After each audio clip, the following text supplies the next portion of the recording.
बहुत बार ऐसा होता है कि हम अपने सपनों का घर बनाते हैं, पर जब उसको हम बनाकर उसके अंदर रहने के लिए जाते हैं तो हमारी तरक्की की जगह हमारी बर्बादी शुरू हो जाती है।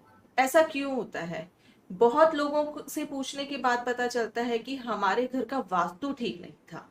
पर ये वास्तु होता क्या है? क्या इस वजह से लोगों की जो उन्नति थी वो हमारा डाउनफॉल बन जाती है? तो आज हम इसी चीज के ऊपर बात करने वाले हैं। राधे राधे दोस्तों, ज्योतिर्मय चैनल के वैदिक ज्ञान प्रोग्राम में आप सभी का स्वागत है। आज हम आपके लिए बहुत ही स्पेशल सीरीज शुरू कर रहे हैं जिसमें हम वास्तु के ऊपर बात करेंगे कि वास्तु होता क्या है। और हमारे साथ हैं आचार्य शुचि शर्मा जी। राधे राधे मैम, आपका स्वागत है हमारे चैनल पे। राधे राधे ज्योति जी। मैम, जैसे कि लोगों का मानना है कि हमारा जो घर है वो बहुत ही सुंदर होना चाहिए, पर उसके लिए सबसे मेन चीज होनी चाहिए कि वहां पर हर चीज बिल्कुल डायरेक्शन के अकॉर्डिंग होनी चाहिए कि बाथरूम किस साइड हो, किचन किस साइड हो। तो ये क्या चीज है? इसे मतलब लोगों का कहना है कि वास्तु बहुत अच्छा होना चाहिए हमारे घर का। तो मेरे को ये चीज समझनी है कि वास्तु होता क्या है आखिर।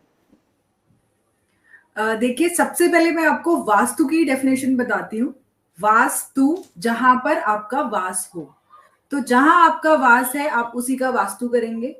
और वास्तु आज के समय में, या मैं आज के समय में नहीं कहूंगी, अगर आप पहले भी जो महल देखेंगे, इतने मॉन्यूमेंट्स जो पहले बने हुए हैं, आप किसी भी मॉन्यूमेंट, किसी भी महल में जाके देखिए, वह 16 डायरेक्शन के हिसाब से ही वहां 16 कमरे बने होते हैं। तो हाँ, पहले से ही ये चली आ रही हैं चीजें। और हमारा जो पुराण है, हमारे पुराणों से ही ये चीज निकल के आई है। आप देखेंगे वास्तुशास्त्र की तो जानकारी है हमने, हमारा जो ऋग वेद है, यजुर्वेद है, हमारा सामवेद, अथर्ववेद, इन सभी वेदों से हमारे वास्तु की जानकारी हमने ली है। साथ ही साथ हमारे ग्रंथों और पुराणों से भी हमने वास्तु की जानकारी ली है। तो ये चीज हम लोगों ने नहीं बनाई है, या ये चीज आज नहीं आई है कि वास्तु हम आज कर रहे हैं। वास्तु तो बहुत सालों, सदियों पुराने से ही चलता आ रहा है। इन पुराणों में जिसकी जानकारी लिखी हुई है, मतलब आप देखिए कितनी सदियों पुराना हमारा वास्तु है, जिसकी जानकारी पुराने तत्वों से तब से चली आ रही है। और जो हम सभी जानते हैं कि जो ब्रह्मांड है और जो मनुष्य की रचना है, वो पंच महाभूतोद्भूत तत्व से हुई है। मतलब पंच महातत्व से हम सबकी रचना हुई है, जो कि है पृथ्वी, आकाश, जल, अग्नि और वायु। Water, earth, air, fire and space, ये 5 तत्व हैं जिससे हमारा ब्रह्मांड और मनुष्य भी बना है।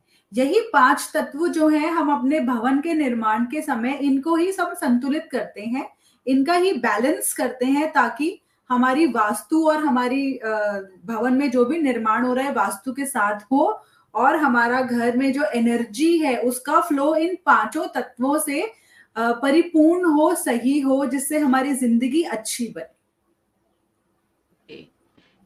तो मैम, ये वास्तु देखा कैसे जाता है? किस अकॉर्डिंग देखते हैं हम वास्तु को? देखिए, वास्तु जो है वो वास्तु पुरुष जो है हमारे, उसके थ्रू देखा जाता है। ये लेकिन ये वास्तु वास्तु पुरुष भी, वास्तु पुरुष कौन होते हैं? मतलब किसी इंसान के अकॉर्डिंग हम देखते हैं ये चीज? वास्तु पुरुष एक बार एक राक्षस थे, अंधकासुर, और शिवजी में युद्ध हो रहा था। जब ओके। अंधकासुर का शिवजी ने वध कर दिया, तो युद्ध के दौरान जो उन्हें पसीना आया, वो टपका, वो पसीने की बूंद जब टपकी, उससे एक पुरुष पैदा हुआ, एक राक्षस ही पैदा हुआ, जिसको बोला गया है महाभूत। वो महाभूत पैदा हुआ, और वो बहुत ही विशाल था, विशालकाय उसका शरीर था, और उसको भूख बहुत लगती थी। अब सभी देवता और राक्षस गण उस महाभूत को देख के घबरा गए कि यह तो हमें खत्म कर देगा, हमें मार देगा। वह घबरा के ब्रह्मा जी के पास पहुंचे कि ब्रह्मा जी, ये महाभूत जो है ये हम सबको खा जाएगा, आप हमारा बचाव करिए, हमारा कल्याण करिए, हम कैसे आगे बढ़े। तब उन्होंने, ब्रह्मा जी ने बोला कि आप सब जाओ, आप सब राक्षस और देवता सभी जाओ, और इस महाभूत को उल्टा करके धरती पर पटक दो। उन्होंने, सभी देवताओं ने और राक्षस ने उस महाभूत को धरती पर उल्टा पटक दिया। और फिर जो वो महाभूत था उसने ब्रह्मा जी से प्रार्थना करी कि ब्रह्मा जी, मैंने किसी का नुकसान नहीं किया है, आप मुझे क्षमा करिए, मेरी उत्पत्ति शिव जी के पसीने से हुई है, मैं किसी का नुकसान करने नहीं आया हूं, आप मेरी मुक्ति करिए। तो तभी ब्रह्मा जी ने उन्हें वरदान दिया कि आज से आपका नाम वास्तु पुरुष के नाम से जाना जाएगा, और आप ऐसे ही औंधे, औंधे मतलब उल्टे होकर इसी पोजीशन में, इसी स्ट्रक्चर में, ऐसे ही उस घर में के भवन में आप स्थान अपना ग्रहण करोगे। तो इसी डायरेक्शन में, इसी पोजीशन में वास्तु पुरुष को घर में पाया जाता है। तो उन्हें वरदान मिला कि जब भी किसी भी घर का निर्माण होगा तो आपकी पूजा अर्चना के बाद ही वो भवन बनेगा, तभी वहां पर ये जो पंच तत्व हैं ये बैलेंस्ड फॉर्म में रहेंगे। तो इसीलिए ये वास्तु पुरुष ऐसे करके इनका निर्माण हुआ, उत्पत्ति हुई, जिनका हर भवन में भवन बनने से पहले पूजा करना आवश्यक है। तो मैम, जैसे आपने हमें वास्तु पुरुष के बारे में बताया, तो इसको हम डायरेक्शन से कैसे कनेक्ट करते हैं? वास्तु पुरुष जैसे औंधे होकर बैठे होते हैं, तो जहां उनका सर आया वो आया नॉर्थ ईस्ट में, यानी ईशान कोण में। वास्तु पुरुष का जो सर होता है वो ईशान कोण में होता है, इसलिए बोलते हैं कि नॉर्थ ईस्ट ईशान कोण सबसे हल्का होना चाहिए, साफ सुथरा होना चाहिए, क्योंकि वहां वास्तु पुरुष का सर है। अगर आप वहां कुछ भारी रखेंगे तो वहां आपके सर पे अगर कोई भी बोझ आ जाए तो आपका दिमाग काम करना बंद कर देगा ना। ऐसे ही वास्तु पुरुष जो ईशान कोण में उनका सर आता है, इसीलिए वो हल्का रखा जाता है, साफ सुथरा रखा जाता है, और सर की वजह से वो मंदिर का स्थान, एक साफ सुथरा स्थान और पूजा का स्थान बन जाता है। तो और जो उनके जहां पर चरण आए वो नैत्य कोण में आए, साउथ वेस्ट में आए, तो वहां आप बाहर रख सकते हैं, क्योंकि वहां पैर हैं। पैर जो होते हैं वो हमारे शरीर में एक ऐसा पार्ट होता है जो वेट उठा सकता है। उनके जो दोनों घुटने और जो कोनियां आई, वो एक आई नॉर्थ वेस्ट में वायव्य कोण में, और एक आई साउथ ईस्ट में जो है अग्नि कोण में।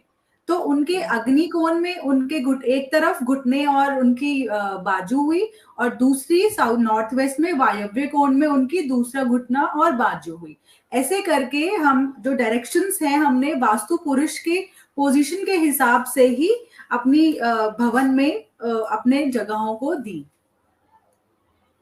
तो ये तो मैम आपने हमें डायरेक्शंस के बारे में बताया, लेकिन जो हमारा वास्तु पुरुष है, इसको हम अपने घर में कैसे पूजते हैं, कैसे उनकी पूजा करनी चाहिए?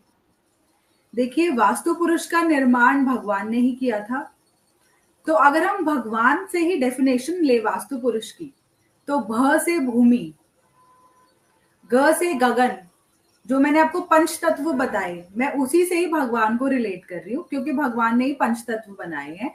भ से भूमि, ग से गगन, व से वायु, अ से अग्नि, और न से नीर मतलब जल। तो हमने भगवान में ही इन पंच तत्व को ढूंढ लिया, क्योंकि भगवान से ही उत्पत्ति इन पंच तत्व की हुई, और भगवान भ ग इन सब से ही भगवान की हमने फुल डेफिनेशन इन पंच तत्व पे निकाल दी। अब आगे हम जानते हैं कि वास्तु पुरुष की पूजा कब कब होनी चाहिए और कैसे होनी चाहिए। वास्तु पुरुष, जब हम अपना कोई भी भवन लेते हैं या फिर हम कोई जमीन लेते हैं, और उस जमीन को जब हम शुरुआत करते हैं अपने भवन के निर्माण की, तो जब घर बनता है तो सबसे पहले जब पहली खुदाई शुरू होती है, खुदाई करके जब हम पहली वहां पर नींव रखते हैं, उस वक्त वास्तु पुरुष की पूजा होती है। उसके बाद जब हमारे घर का द्वार बनता है, जब हमारे दूसरी पूजा वास्तु पुरुष की होती है, और तीसरी पूजा जब होती है जब हम घर का गृह प्रवेश करते हैं। घर का निर्माण जब शुरू हुआ, फिर भवन का जब द्वार बना, और तीसरा जब हमने गृह प्रवेश किया। ये तीन जरूरी होते हैं समय जब हम अपना वास्तु पुरुष की पूजा जरूर करें। तो ये तीन चीजें हो गई। फिर घर में कोई यज्ञ शुरू होता है तो यज्ञ की शुरुआत से पहले वास्तु पुरुष की पूजा की जाती है। घर में कोई गृह प्रवेश नया हुआ, बच्चे की शादी हुई, दुल्हन आई, या फिर छोटा बच्चा पैदा हुआ, उस समय भी हम वास्तु पुरुष की पूजा, कोई भी पूजा शुरू होने से पहले जरूर करते हैं, ताकि हमारे घर में सुख समृद्धि और ये पांच तत्वों का संतुलन जो है वो बना रहे, जो नई खुशियां आ रही हैं वो हमेशा बरकरार रहे। तो मैम, इसके अंदर जैसे आपने हमें डायरेक्शंस के बारे में बताया, तो टोटल इसमें हमारी कितनी डायरेक्शंस होती हैं, आप प्लीज थोड़ा सा हमें ये बताएंगे? देखिए, 4 मेन डायरेक्शन, उसके बाद उप डायरेक्शंस जो मैंने आपको बताई, नॉर्थ ईस्ट, साउथ ईस्ट और नॉर्थ वेस्ट, साउथ वेस्ट, मिला के 8 डायरेक्शन। फिर और उप डायरेक्शंस होती हैं जो हम नॉर्थ ईस्ट और ईस्ट के बीच में लिया, तो ऐसे करके 16 जोन्स बनाते हैं, 16 जोन्स या 16 डायमेंशनल चार्ट बनता है, या फिर 8 डायमेंशनल चार्ट बनता है। तो हम बेसिकली 8 डायरेक्शंस मेन लेते हैं वास्तु में, जिसके हिसाब से हम वास्तु करते हैं। और हम अगर डीपर फॉर्म में जाते हैं तो हम 16 जोन्स जो है उसके हिसाब से वास्तु करते हैं। लेकिन ये हमारी 8 जो है वो मेन डायरेक्शंस हैं। पहली है नॉर्थ मतलब उत्तर, उसके बाद आती है नॉर्थ ईस्ट मतलब उत्तर पूर्व, फिर आती है ईस्ट मतलब पूर्व, उसके बाद आता है साउथ ईस्ट मतलब साउथ और ईस्ट में जो पड़ी उसके बीच में दक्षिण पूर्व, फिर आया साउथ दक्षिण, फिर साउथ वेस्ट मतलब जो साउथ और वेस्ट के बीच में पड़ी दक्षिण पश्चिमी दिशा हम इसको बोलते हैं, फिर आती है पश्चिम दिशा वेस्ट, उसके बाद आती है नॉर्थ वेस्ट मतलब जो नॉर्थ और वेस्ट के बीच में पड़ी उत्तर पश्चिमी दिशा। ऐसे करके हम 8 मेन डायरेक्शंस अपनी लेते हैं जिसपे हमारा वास्तु आधारित है पूरा का पूरा। यही अब हम आगे जाके और समझने की कोशिश करेंगे कि यह जो दिशाएं हैं वह कौन कौन से यहाँ देवता बैठते हैं, कौन से देवता विराजमान हैं, कौन सा पंच तत्व में से कौन सा तत्व कौन सी डायरेक्शन में आता है, जिसके आधार पर पूरा वास्तु डिपेंड करता है। सबसे मेन जो डायरेक्शन, अगर मैं जोन बोलूं, डायरेक्शन नहीं, अगर मैं जोन बोलूं तो हमारे घर का होता है सेंटर जोन, जो होता है ब्रह्म स्थान। अगर आप जो ये पिक्चर देख रहे हैं तो आप बिल्कुल बीचों बीच देखेंगे तो लिखा है वहां ब्रह्म स्थान। और जब वास्तु पुरुष को औंधा बिठाया गया था तो वहां 45 देवता जो थे, देवता गण थे, उनके ऊपर बैठ गए थे। तो उनके ऊपर जब वो बैठे तो उन्हीं 45 देवताओं का हमारे भूमि पर, हमारे भवन पर स्थान भी निर्धारित होता है। तो 45 देवताओं की भी पूजा साथ में करी जाती है, जिनके नाम आप लिखे इस चार्ट में देख रहे होंगे। ऐसे ही जो बीच का जो पोर्शन है वो होता है ब्रह्म स्थान, centre of the house is ब्रह्म स्थान, जो कि सबसे, अगर हम बोले वास्तु पुरुष की जो नाभि होती है वो ब्रह्म स्थान पर आती है। सर आया उनका ईशान कोण में, पैर है उनके नॉर्थ साउथ वेस्ट में नेतृत्व कोण में। ऐसे ही जो उनका ब्रह्म स्थान में सेंटर में जो आया वो उनकी नाभि आई। और हम सबको पता है कि हमारा जो शरीर है उसका सबसे, अगर मैं बोलूं नरम जो स्थान है वो हमारी नाभि है। हमारे पूरे शरीर में बॉडी फंक्शनिंग जो हो रही है वो हमारी नाभि से ही हो रही है। तो नाभि जहां पर वास्तु पुरुष की ब्रह्म स्थान है वो खाली होना चाहिए, उसमें कोई बोझ नहीं होना चाहिए। वह केंद्र है घर का, वो भवन का केंद्र है। अगर वो उसमें खराबी आ गई मतलब आपके पूरे भवन में खराबी आ गई। तो सेंटर को सबसे ज्यादा मोस्ट एनर्जेटिक जो होता है, सबसे ज्यादा एनर्जी ब्रह्म स्थान में होती है। तो यहाँ पर वास्तु पुरुष के गुप्तांग होते हैं, पेट का हिस्सा होता है जांघों का, और फेफड़े, हृदय, ये सब चीजें ब्रह्म स्थान में आती हैं। तो इस स्थान को सबसे ज्यादा हल्का और खाली रखना चाहिए। अगर आपको अपने घर में प्रोस्पेरिटी चाहिए, सबकी अच्छी सेहत चाहिए, गुड हेल्थ एंड वेल्थ, जो लोग वहां रहते हैं, अगर आपको चाहिए तो आपको ये जो स्थान है वो खाली रखना चाहिए। ओके, मेनली हमें अगर अपने घर का ये ब्रह्म स्थान मिल जाए तो हम अपने घर का वास्तु खुद से भी देख सकते हैं। बिल्कुल बिल्कुल, ब्रह्म तो स्थान पे मैम आप हम खड़े होके। तो मैम हम चाहते हैं कि आप हमें इसको बहुत अच्छे से आगे एक्सप्लेन करें कि सभी लोग अपने घर का वास्तु देखकर ठीक कर सके। तो हमें आपसे इस बारे में डिटेल्ड वीडियो चाहिए होगी कि कौन सी डायरेक्शन में हमें क्या चीज रखनी चाहिए, क्या चीज नहीं रखनी चाहिए। वास्तु के लिए देखिए, सबसे पहले तो एक आम इंसान को नहीं पता होता कि क्या उत्तर है, क्या दक्षिण है, क्या पश्चिम है, क्या पूरब है। तो सबसे बिल्कुल पहले वास्तु करने से पहले हमें ये सीखना जरूरी है कि हम दिशाओं को कैसे देखें, और ब्रह्म बिल्कुल। स्थान को भी, सेंटर ऑफ द हाउस हम कैसे जज करें कि ब्रह्म स्थान हमारे घर का क्या है, ताकि हम उसे खाली छोड़ें। तो आप जैसे आप बता रहे हैं कि आप जानना चाहेंगे, तो हम ये जरूर आगे सीरीज में लेके आएंगे। तो मैम हम सबसे पहले आपसे यही जानना चाहेंगे कि ब्रह्म स्थान हम कैसे ढूंढे, क्योंकि मेनली अगर हमें अपना ब्रह्म स्थान मिल जाएगा तो हम बाकी की डायरेक्शंस की तरफ जा सकते हैं। तो हम प्रॉपरली आपसे एक एक करके इस पे सीरीज चाहेंगे वीडियोस की, कि साउथ डायरेक्शन में क्या होना चाहिए, वेस्ट में क्या होना चाहिए। और मैम आप जल्दी से जल्दी हमें ये टाइम दें। बिल्कुल जी, बिल्कुल ज्योति जी, जल्दी ही करेंगे। ठीक है मैम, थैंक यू, आपने बहुत अच्छे से हमें एक्सप्लेन किया ma'am. Thank you, Radhe Radhe. Radhe Radhe Jyoti ji, Radhe Radhe. और आप सभी को अगर हमारी ये वीडियो पसंद आई हो तो प्लीज हमारी वीडियो को लाइक करें, चैनल को सब्सक्राइब करें और शेयर करना ना भूलें। और मैम के चैनल पे भी जाके आप विजिट करें, कल्याणमस्तु बाय शुचि शर्मा के नाम से मैम का चैनल है, वहां जाके उनको सब्सक्राइब करें। डिस्क्रिप्शन बॉक्स में मैम का नंबर भी है, आप जाके डायरेक्टली कॉल करके मैम से बात कर सकते हैं।